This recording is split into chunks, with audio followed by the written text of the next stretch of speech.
Hello friends, welcome to Anu specials. ఈరోజు నేను మీకు Punjabi special chicken gravy recipe ఎలా చేయాలో చూపించబోతున్నాను.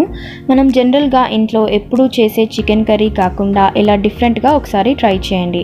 టేస్ట్ మాత్రం చాలా బాగుంటుంది.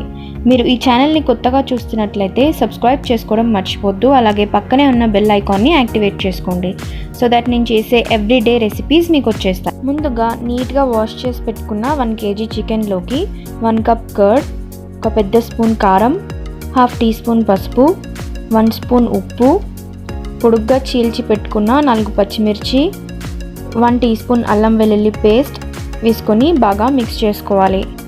ఈ విధంగా మిక్స్ చేసుకొని 1 అవర్ పాటు మూత పెట్టేసి పక్కన పెట్టుకోవాలి. ఇప్పుడు స్టవ్ మీద ఒక కడాయి పెట్టి అందులోకి 5 స్పూన్స్ ఆయిల్ వేసుకోవాలి.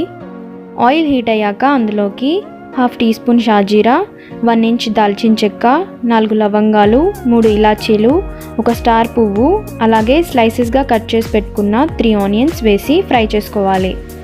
ఆనియన్స్ లైట్గా ఫ్రై అయ్యాక అందులోకి 2 స్పూన్స్ అల్లం ముక్కలు, అలాగే 2 స్పూన్స్ వెల్లుల్లి రెబ్బలు వేసుకొని ఆనియన్స్ మంచి గోల్డెన్ బ్రౌన్ కలర్ వచ్చే వరకు ఫ్రై చేసుకోవాలి.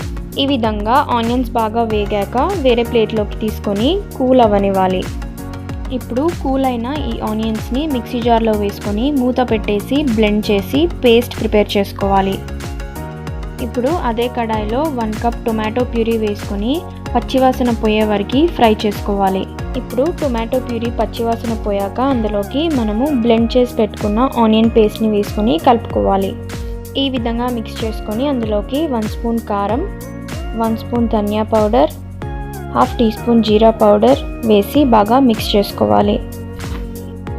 అందులోకి మనము 1 అవర్ పాటు మ్యారినేట్ చేసి పెట్టుకున్న చికెన్ని వేసుకొని ఒకసారి బాగా మిక్స్ చేసుకోవాలి. ఇలా మిక్స్ చేసుకొని ఒక 10 మినిట్స్ పాటు మూత పెట్టేసి ఫ్రై అవ్వనివ్వాలి. 10 మినిట్స్ ఫ్రై అయ్యాక అందులోకి 1 గ్లాస్ వాటర్ వేసుకొని 5 మినిట్స్ పాటు మీడియం ఫ్లేమ్లో కుక్ అవ్వనివ్వాలి. 5 మినిట్స్ తర్వాత మూత తీసి ఒకసారి కలిపి అందులోకి 1 స్పూన్ డ్రై కోకోనట్ కాజు పౌడర్, 1 స్పూన్ గరం మసాలా, కొంచెం కొత్తిమీర వేసుకొని ఒకసారి కలిపి మూత పెట్టేసి 5 మినిట్స్ పాటు లో ఫ్లేమ్లో కుక్ అవ్వనివ్వాలి.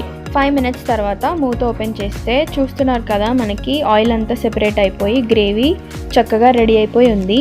ఇప్పుడు స్టవ్ ఆఫ్ చేసేసుకొని హాట్గా సర్వ్ చేసుకుంటే ఎంతో టేస్టీ యమ్మీ అయిన Punjabi chicken gravy curry ready అయిపోతుంది. ఇది రైస్లో కానీ రోటీస్లో కానీ చాలా బాగుంటుంది. మీరు కూడా తప్పకుండా ట్రై చేయండి. అలాగే మీకు ఎలా వచ్చిందో నాకు కమెంట్ చేసి చెప్పండి.